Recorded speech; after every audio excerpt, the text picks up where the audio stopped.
Bizning ta'lim kanalimizga xush kelibsiz. Ushbu videoda biz enzimlarning xossalari, nomenklaturasi va tasnifi haqida o'rganamiz. Enzimlar bu maxsus oqsillar bo'lib, ular biologik katalizator sifatida ishlaydi. Katalizator bu kimyoviy reaksiya tezligini oshiradigan, lekin o'zi jarayonda hech qanday o'zgarishga uchramaydigan modda. Substrat bu enzim ta'sir qiladigan modda bo'lib, u mahsulot yoki mahsulotlarga aylantiradi. Endi enzimlarning xossalarini ko'rib chiqaylik. Deyarli barcha enzimlar oqsillardir. Bundan mustasno ribozimlar.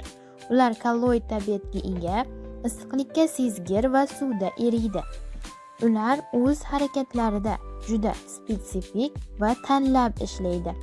Oqsillarni cho'ktiradigan reagentlar yordamida cho'ktirish mumkin. Ular tarkibida og'irlik bo'yicha taxminan 16% azot mavjud. Enzimlarning nomenklaturasi. Xalqaro biokimyo va molekulyar biologiya ittifoqi IUBMB har bir enzimga tizimli nom va enzim komissiya raqami beradi. Tizimli nom enzim katalizlaydigan aniq kimyoviy reaksiyaga asoslanib beriladi. Masalan, spirt degidrogenazaning tizimli nomi alkogol natplyus oksireduktaza. Bu shuni bildiradiki, u spirtni natplyus yordamida oksidlaydi, natplyus elektron qabul qiluvchi sifatida ishlaydi. Enzim komissiya raqami. Bu 4 xonali raqamli kod bo'lib, enzimlarni universal va iyerarxik tarzda aniqlashga yordam beradi. Masalan, spirt degidrogenaza uchun enzim komissiya raqami 1111. Birinchi raqam sinf enzimlari, ikkinchi raqam pastki sinf enzimlari, uchinchi raqam pastki sinf enzimlari, to'rtinchi raqam bu enzimning noyob tartib raqami. IUBMB enzimlarni katalizlaydigan reaksiya turiga qarab 7 ta asosiy sinfga bo'linadi. Har bir sinfning birinchi raqami EC raqamida birinchi o'rinda turadi. Keling, har bir sinfni ko'rib chiqaylik. Oksireduktazalar. Bu fermentlar oksidlanish qaytarilish reaksiyalarini katalizlaydi. Vodorod yoki elektronlar o'tkazilishi yoki kislorod olinishi sodir bo'ladi. Misol, spirtga natplyus qo'shilganda aldegid NADH hamda vodorod plus ionlari hosil bo'lishi misol bo'ladi.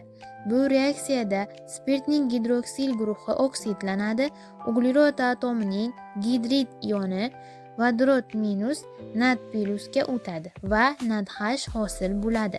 Shuning uchun bu yerda ham oksidlanish, ham qaytarilish sodir bo'ladi.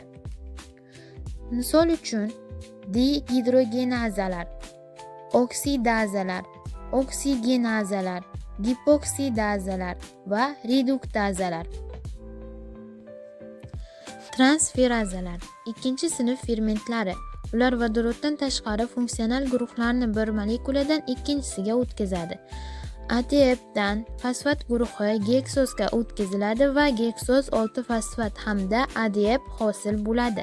Bu reaksiya geksogenaza yoki glyukokinaza yordamida sodir bo'ladi. Turli bog'larni suv qo'shib gidroliz qiladi. Asosiy gidrolazalar ovqat hazm qilish fermentlari hisoblanadi. Masalan, amilaza, maltoza, pepsin, tripsin va lipazalar. Fermentlari. Ular substratdan guruhlarni olib tashlaydi yoki kimyoviy bog'larni gidroliz yoki oksidlanishdan boshqa mexanizmlar orqali buzadi. Fruktoza 1,6-difosfat, glitseraldegid 3-fosfat va deoksiaseton fosfat hosil qilishi bunga misol bo'ladi. Izomerazalar. 5-sinf fermentlari. Ular molekula ichida atomlarni qayta joylashtirib, uni o'zining izomerlaridan biriga aylantiradi. Hech qanday atom qo'shilmaydi yoki olinmaydi.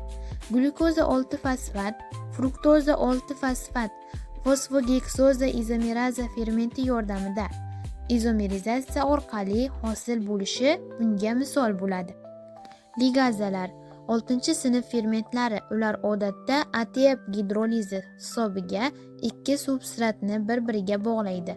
Misol, piruvatga karbonat ioni qo'shilganda oksaloasetat piruvat karboksilaza fermenti yordamida ATP gidroliz hisobiga hosil bo'lishi bunga misol bo'ladi.